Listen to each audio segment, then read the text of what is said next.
Ah, the good old days of post-war Britain, when TV was black and white, comics had campy adventure stories, and toy trains had nary a bit of plastic on them. If you didn't get a hint from the title, or the box in front of me, we're looking at the Budgie Railway Engine with moving con rods.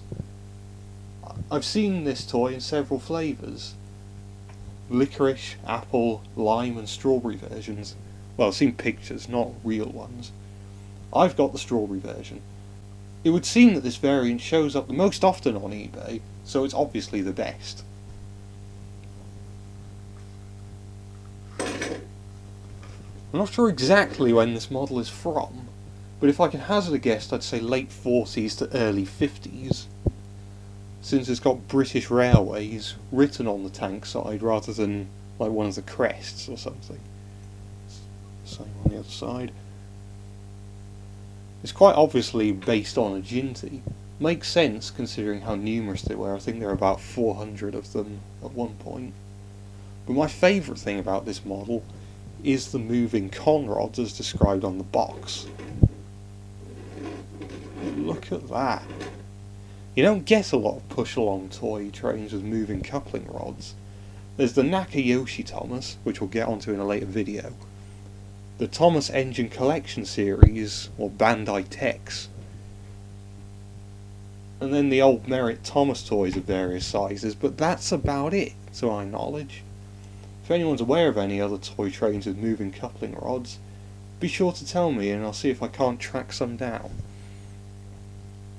Considering this train is all metal, I think it rolls quite well. But on a hard, smooth surface like this, it's a bit noisy. To give an idea,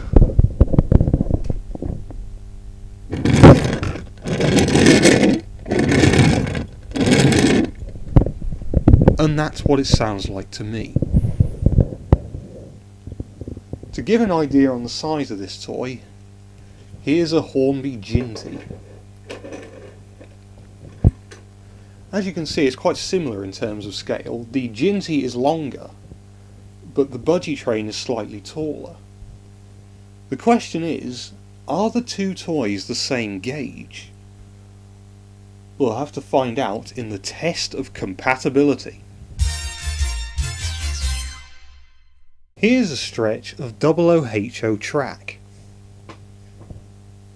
Let's see if it's compatible. The answer is no.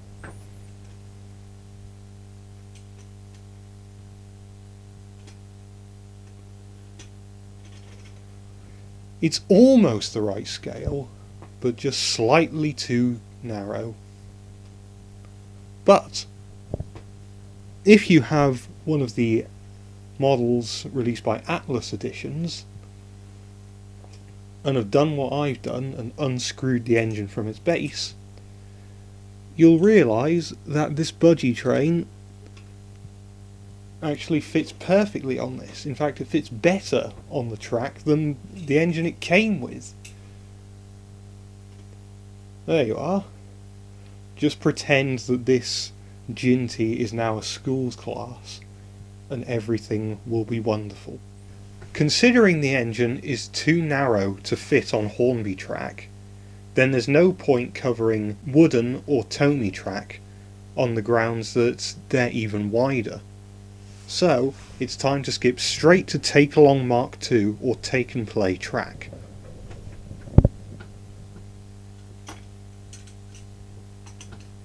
And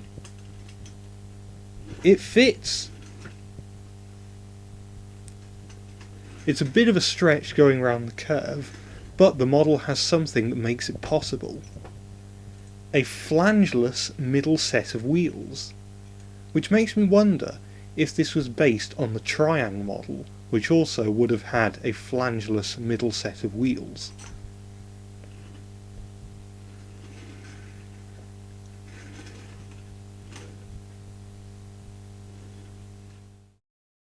So, that be the Budgie Railway Engine. It really is a nifty little model that feels nice and durable and rolls on just about any surface.